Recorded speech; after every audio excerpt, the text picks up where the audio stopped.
do a store. So we started last year in Texas, in Dallas. And we brought in all the store managers of the Dallas.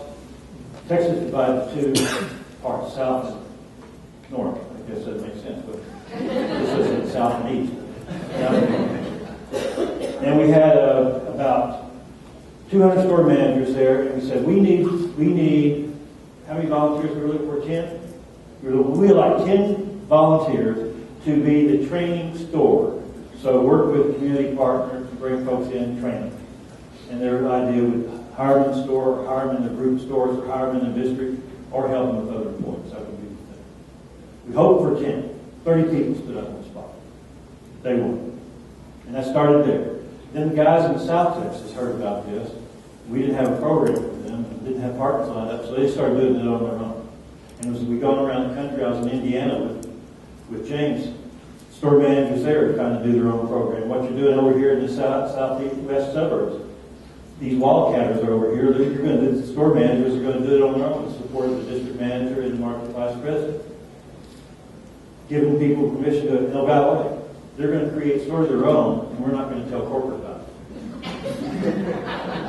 I think, when you go along, you don't want to be tackled by a person wearing the same jersey as you, so we're not going to well, actually, we are. But that's what we all worry about. It's not going to compare to what we're trying to do in the store. So please keep us in your thoughts, because that's going to be different in every community. It's going to be a lot of challenges, but it's the big heart. Risk-taking from store managers to management all the way up the organization. People decide they want to make a difference wherever they are. It's going to make that happen. So people ask me, why did I get involved in this? It's pretty straightforward. It's like I have a son with autism. He's 19 there, now he's 23. How many people have kids? Okay. And you all live in Illinois? So our future is secure now. We can pass it on. We've got somebody to inherit all the money we're making this week. That's good. I have 3 children. My son over there on the right is now 23. I have 2 daughters. Now, wouldn't it be fair to say that every child, no, all your children are teachers. They teach you something. Sometimes by what they do, sometimes by what they say, sometimes how they are. And that has been the case of my 3 children. Austin has been a great teacher. Austin has autism. We found out at age 2.5 or 3. We thought he was just delayed. We went to the doctor, and I remember we left him and they tested him, and I was going to go back in with my wife and get the results about a week later. And I said, he's going to tell us he's delayed. He's going to grow out of it. And I remember he said, we can't do this, can't do this, can't do this, can't do this, can't do this, blah, blah, blah, blah. He's way behind. And the question every parent asks is, well, is he going to get better? And the answer came back to us. I didn't expect it. He said, it might get worse.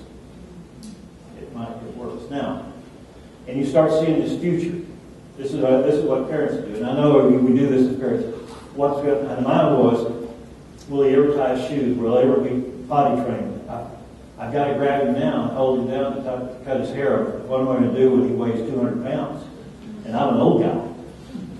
All those kind of things. Now, Austin started speaking at about probably age 8 with the help of a lot of people. That's when he started speaking. He speaks now. Now, in the world of autism, understand that half people with autism don't speak. They're not functionally verbal. Now, so, yeah, we have a child with that autism, so if the toes fell on the ground, ours fell better side up. And Austin, he would love to talk to you about the following topics. If anybody in here would like to talk to somebody about 1980s cars, Stephen King, Michael J. Fox, or American Airlines, or The Simpsons, any episode you want to bring up. He would love to talk to you about those. And Austin drives. He we had to convince a lot of people that he could. He and I did a lot of what we call undercover student drivers, and I like we all do our kids. Yeah, so okay, we're undercover if you see a cop car. Down low, pull over. Responsible parent as we So he went through driver's ed twice. Driving part twice. This is help pass his driver's test on the first time. He is my chauffeur. He takes me to the airport, and I pay him. So I'm trying to teach you the value of money. I've never figured out why would he ever work. I mean, I got the life here. So I'm trying to teach. So I pay him $20 every time we take him to the airport. He takes neighbors to the airport. He'll drive our car or he'll drive your car, either one. I suggest you use our car, by the way. I'd hate to see you in your lectures. And we have a special experience every time. I don't know about autism. They're not very communicative. That's one thing I think they share, that Austin has a hard time expressing his feelings. Although last night, being an American Airlines fan, he sat on my bed, it seemed like forever, wanting me to try to explain why it's not going to be a problem that American Airlines is going bankrupt. He brings that. He was looking at words in the paper, asking what words. So here's a typical experience for my son and I. He takes me to the airport the other day, and it's always the same. He'll get up at 5 o'clock in the morning and take me to the airport. He's great. Other kids, you couldn't get them out of bed before me. But Austin, he'll get up there. We get there, and every time it's the same. I say, Austin, you did a great job driving to the airport. I thank you so much. It is so nice that you did this, and I really appreciate it. And he'll turn and look at me straight in the eye, and he will say to me, $20.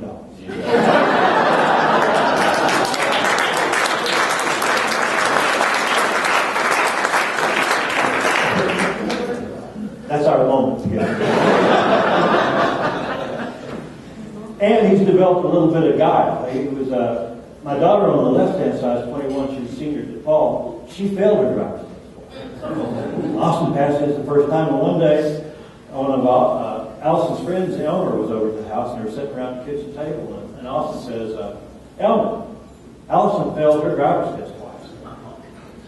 And you can imagine what Allison thought about that. And she kind of steamed, wouldn't say anything. So being, again, parent trying to coach my son, Austin, you can't talk about Allison's driver's test. You can only talk about your driver's test. And Austin says, Elmer, I didn't back over a mailbox when I got there.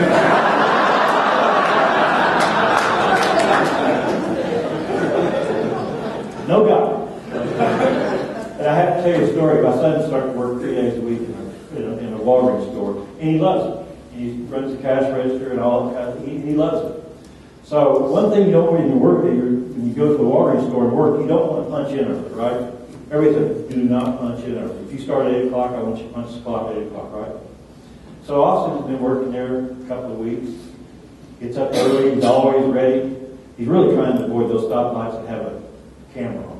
He'll drive 30 minutes out of the way because he just knows that they're going to get him. He gets there and he punches in 10 minutes till. Store manager goes back there and says, Austin, you know you weren't supposed to punch in earlier. Why did you punch in? Now, what would your child say?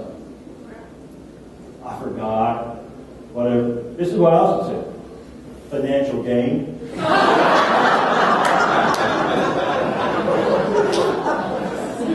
Because I was trying to go, you got to come to the bears. Yeah, that's what he was doing it for. He knows if he punched in early, he got more money. That being logical. So I finally told him, so the squirrel will get in trouble. Okay, you can deal with that. But autism is a disability I know well. Austin, it is a challenge. It's a challenge for Austin, it's a challenge for family, it's a challenge for everybody around him. Austin probably reaches about a 4th grade level. With the exception of 1 or 2 times of very kind parents, he's never been invited to a party for any kind. He's never had a phone call from a friend or never called a friend. He's never played a game with me, not even a game of catch. And if he's like 95 or 90% of these kids with autism, he'll never be off the job in today's environment. Now, does anybody have a child that goes through IEPs? Okay, so we know this. Austin's been in the school system since age 3.